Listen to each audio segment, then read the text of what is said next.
Bonjour à tous, je suis Alexandre, expert et formateur en lutte anti-fraude et sécurité en ligne.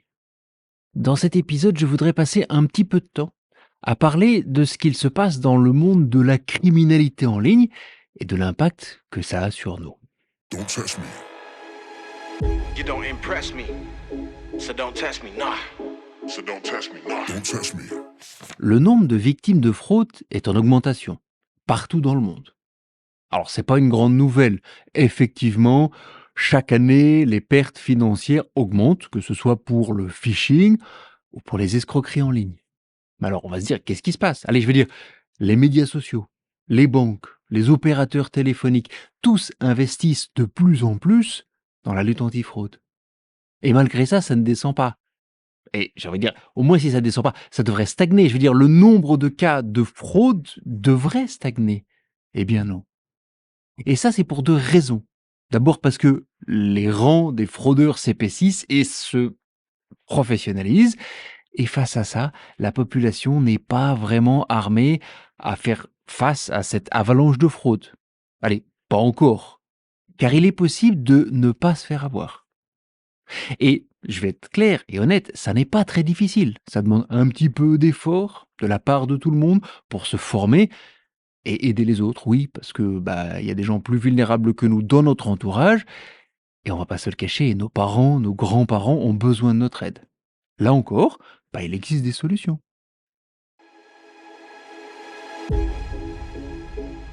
Parlons d'abord des fraudeurs et des cybercriminels. En plus de 10 ans, je les ai vus évoluer. Vous avez déjà entendu parler, il y a un petit moment déjà, de ces jeunes dans un garage qui créaient des virus informatiques seulement pour le plaisir d'infecter un nombre toujours plus important d'ordinateurs. Alors c'était un peu embêtant, mais c'était pas très dangereux. Et puis ils ont commencé à évoluer, ils ont commencé à essayer de voler de l'argent, des données qu'ils pouvaient revendre. Ah oui, ça devenait intéressant financièrement. Mais ces premiers cybercriminels étaient issus du monde de l'IT. Ils se concentraient souvent sur le côté technique de leur attaque et passaient souvent aussi à côté de l'utilisateur. Enfin bon, pas à chaque fois, mais quand même souvent. Et puis finalement, face au renforcement des protections informatiques, ils ont compris que l'humain était un facteur important dans l'attaque et certains se sont spécialisés dans le piratage du cerveau humain. C'est même devenu un vecteur d'attaque, ou même le vecteur d'attaque le plus important. À tel point qu'aujourd'hui, 9 attaques sur 10 passent par l'humain. Un email de phishing avec un lien et hop, on récupère les codes d'un compte bancaire. Mais avec le temps, les banques se sont armées. La sensibilisation régulière, les systèmes de détection avancés, la collaboration pour une meilleure efficacité. Et aujourd'hui, le phishing, il est souvent bloqué dans 7 à 8 cas sur 10, je veux dire, avant même que l'argent ne quitte le compte de la victime. Et c'est à ce moment-là que les escroqueries en ligne ont commencé à augmenter et à se diversifier. Alors, je vous arrête tout de suite. Les escroqueries existent depuis des siècles, avec l'histoire par exemple de la princesse enlevée qui va épouser le seigneur du Moyen Âge qui paiera le prix de la rançon. Ou encore l'escroquerie au prince nigérien qui vient d'hériter mais qui a besoin d'argent pour graisser la patte du fonctionnaire qui peut l'aider à récupérer son argent. Il va évidemment partager ses gains avec nous pour nous remercier, ça c'est certain. Allez, si ces escroqueries anciennes vous intéressent, nous avons un épisode du podcast sur le sujet. Je mettrai le lien dans la description. Maintenant, si je reviens à aujourd'hui, les escroqueries à l'amour, les faux investissements, les faux amis sur WhatsApp, les fausses factures même, font des ravages de plus en plus importants. Les médias sociaux regorgent de fausses vidéos sur les offres formidables, les revenus incroyables, sans risque. Ou les applications de rencontres sont même débordées parfois par des faux profils qui ne servent que d'appât. Et tout ça marche très bien. Depuis quelques mois en plus même, les fraudeurs ont repris le téléphone qu'ils avaient arrêté et ils appellent leurs victimes directement. Oui, parce que c'est beaucoup plus facile de tromper une personne en lui parlant directement qu'en lui envoyant un SMS ou un mail de phishing avec un lien. Oui, oui.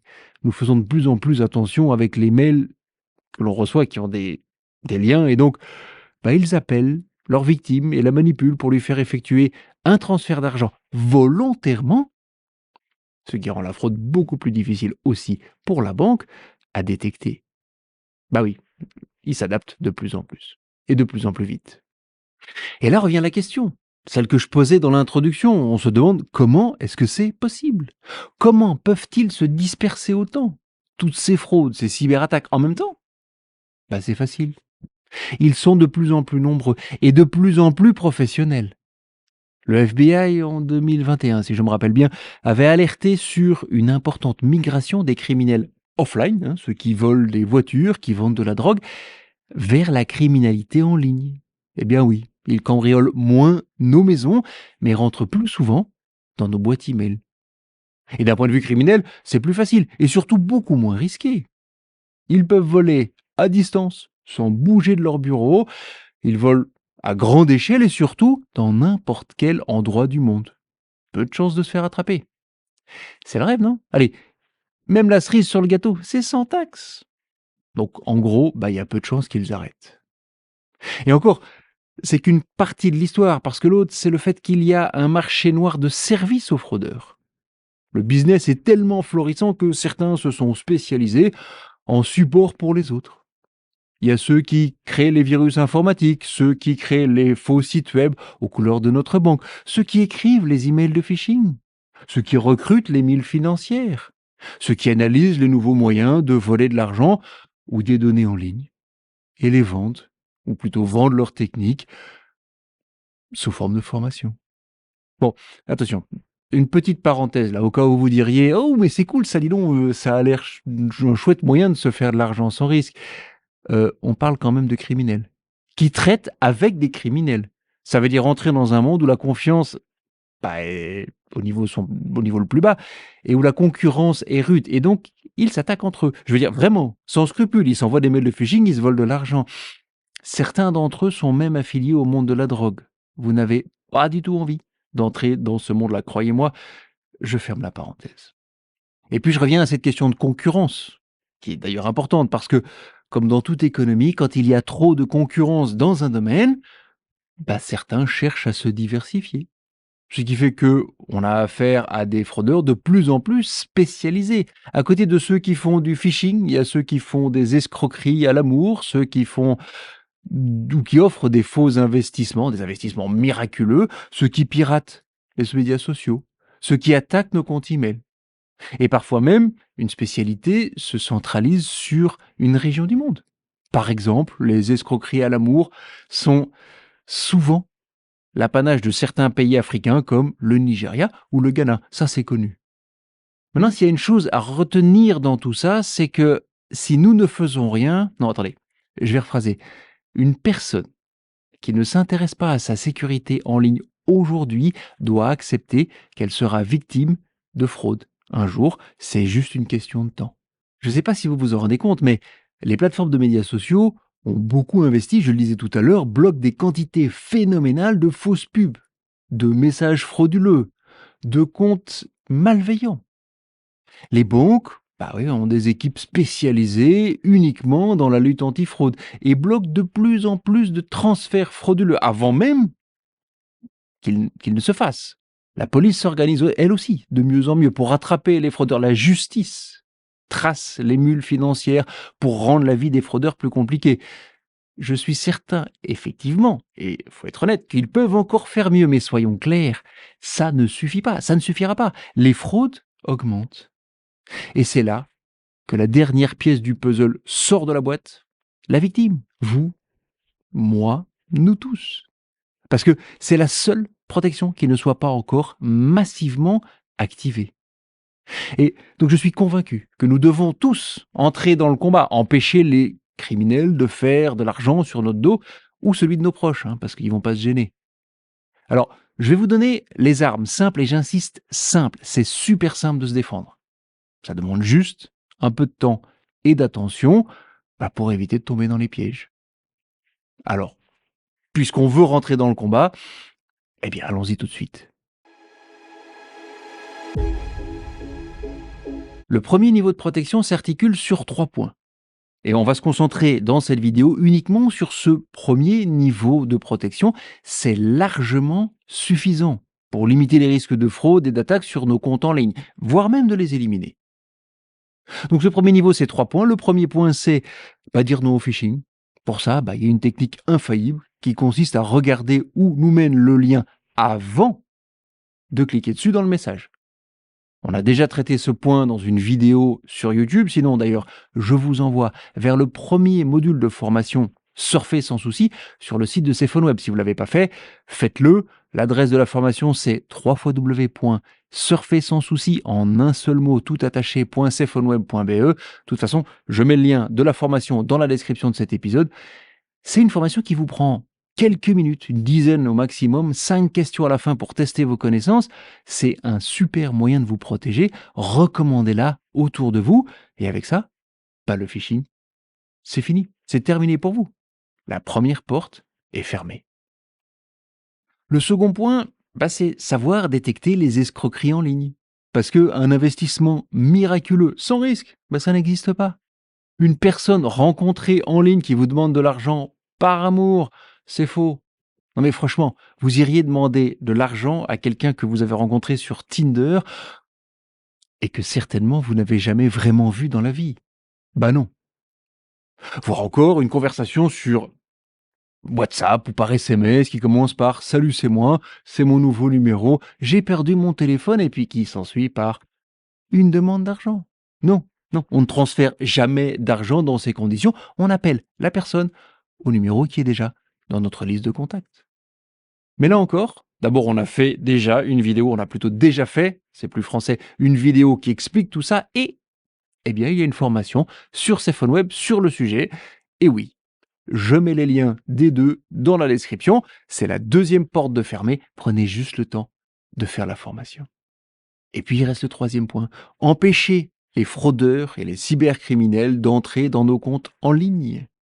Pour nous protéger nous, mais aussi pour protéger notre entourage. Parce que un message qui vient de mon Facebook ou de mon adresse email aura bien plus d'impact auprès de mes amis que s'il venait d'une personne tout à fait inconnue. C'est pour ça que les cybercriminels adorent entrer sur nos comptes en ligne pour y attaquer nos amis. Donc, pour sécuriser nos comptes en ligne, il faut sécuriser la porte d'entrée avec un mot de passe unique et complexe.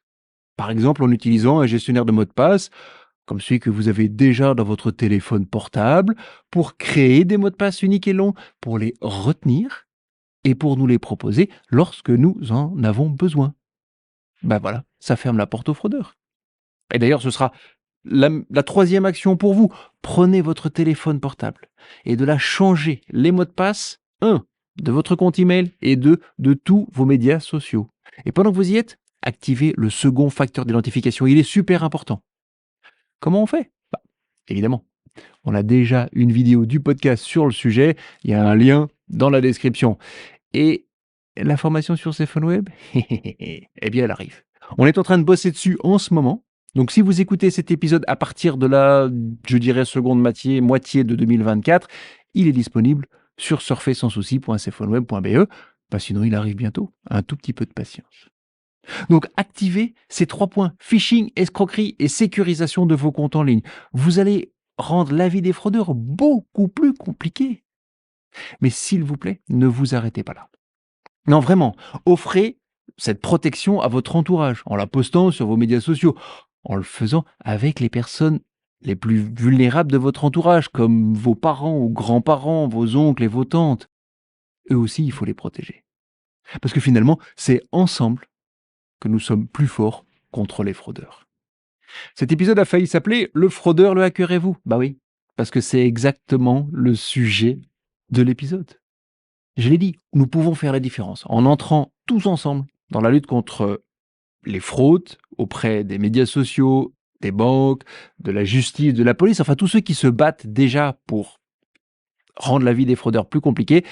Nous aussi, on peut faire la différence. Merci de prendre votre place dans la lutte contre la fraude et la sécurité en ligne parce que nous avons besoin de tout le monde pour changer les choses. Je pense que ça, vous l'avez compris, la sécurité et la fraude en ligne, ça n'est pas une fatalité. Ok ? Prenez soin de vous et je vous dis à très bientôt dans le prochain épisode de votre podcast, Le Fraudeur, le Hacker et vous. Yo, don't test me. Don't test me. Don't test me. Don't test me.